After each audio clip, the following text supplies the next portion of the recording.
A calm mind is a blessing in our chaotic world.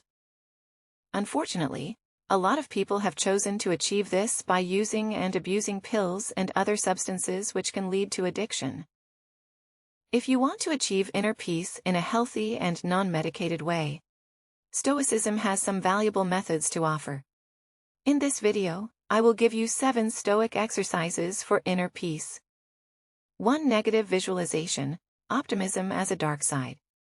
When you reflect a belief or hope that your life or a specific aspect of it is going to be favorable and positive, you possibly set yourself up for disappointment. That's why so many people start the day with a positive attitude and end the day defeated by the harsh and ugly realities of life. The Stoics have a way to counterattack life's ugliness by a technique called the negative visualization. The negative visualization actually takes strength from pessimism by mentally preparing you for indesirable and uncomfortable situations. One of the most important Stoic teachers, the Roman Emperor Marcus Aurelius, said the following, and I quote, "Begin each day by telling yourself today, I shall be meeting with interference, ingratitude, insolence, disloyalty, ill will, and selfishness, all of them due to the offender's ignorance of what is good or evil." By visualizing the negativity combined with an accepting attitude, Marcus Aurelius managed his expectations and shielded his soul against adversity. 2. Self-control.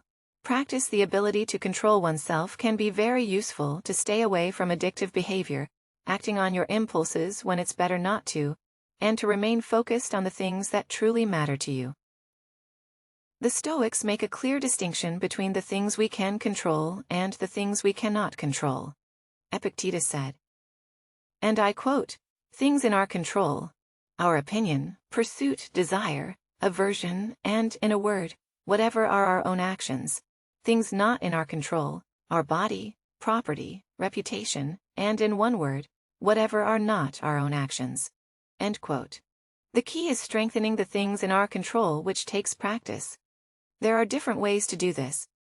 An example is intermittent fasting, in which you don't eat for a specific amount of time. Another example is chewing on your food a certain amount of times before you swallow it. The last one seems easy, but when you're a glutton like me when it comes to food, it's actually very difficult. 3. Don't give a practice. Okay. Now, after swallowing your food, after chewing it for 10 to 20 times, why don't you start eating like a pig? Don't use your hands, just go for it, especially in a restaurant so everyone can see what you're doing. This is a way to combat a trait that most of us seem to have in excess, caring too much about the opinions of other people. The thing is, the opinions of other people are not up to you. So why worry about it because of our social conditioning? It takes practice to break this habit. A fear of social ostracism is deeply ingrained within us by deliberately making a fool of ourselves. We will be exposed to situations in which people will judge us negatively. Even if it's just by looks and giggles slowly, you'll experience that this doesn't hurt as you've imagined. Thus, you don't give a attitude has become stronger for journaling. Writing your thoughts down is a practice done by the Stoics to find relief and create a sense of order in their thoughts and memories. Therefore, journaling has a very cathartic effect on the mind. Perhaps the most famous Stoic who kept the journal is Marcus Aurelius. In fact, his journal can be read in book form and is called Meditations. This work was never meant to be published because it was a personal diary of Marcus Epictetus and Seneca. Both Stoic philosophers practice some form of journaling as well. Seneca said this about it, and I quote, "When the light has been removed and my wife has fallen silent, aware of this habit, that's now mine, I examine my entire day and go back over what I've done and said, hiding nothing from myself, passing nothing by. End 5, Memento Mori. Remember, thou art mortal." The practice of Memento Mori is reminding ourselves that we are going to die. Thinking about the reality of death puts your life in perspective. It tells you that your life is ticking away second by second, and that we should not waste it on trivial things. Also, it teaches us to live life more fully because tomorrow we might as well be dead. Think about death should not evoke fear, but gratitude and appreciation for the life that has been given to us. Seneca says this about death. And I quote, "Let us prepare our minds as if we'd come to the very end of life. Let us postpone nothing. Let us balance life's books each day." The one who puts the finishing touches on their life each day is never short of time. 6. View from above. However, some believe it's flat. Let us stick with the widely accepted truth that the Earth is an orb.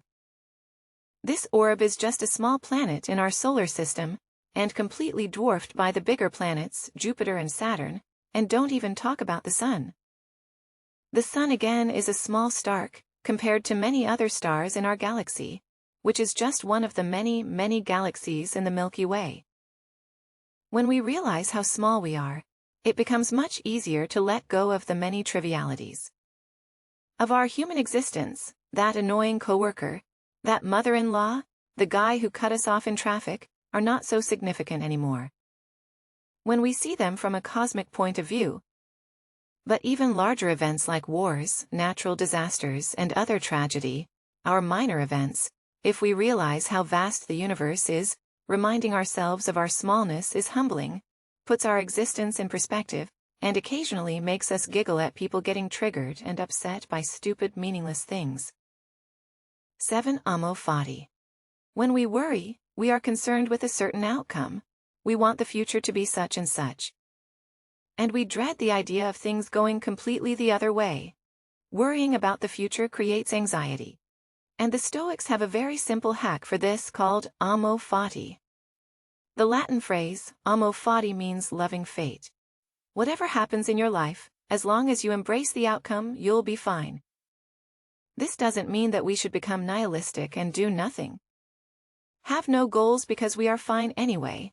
Goals and ambitions are fine. As long as you remain detached from the outcome, say that you're a musician, you practice as hard as you can and write the best music as you possibly can, but remain detached from the outcome. At the same time, your focus will shift from a conceptual end goal somewhere in the future to the present moment, which enlightens you from worrying about undesirable outcomes. I practice amo fati while building this YouTube channel as well.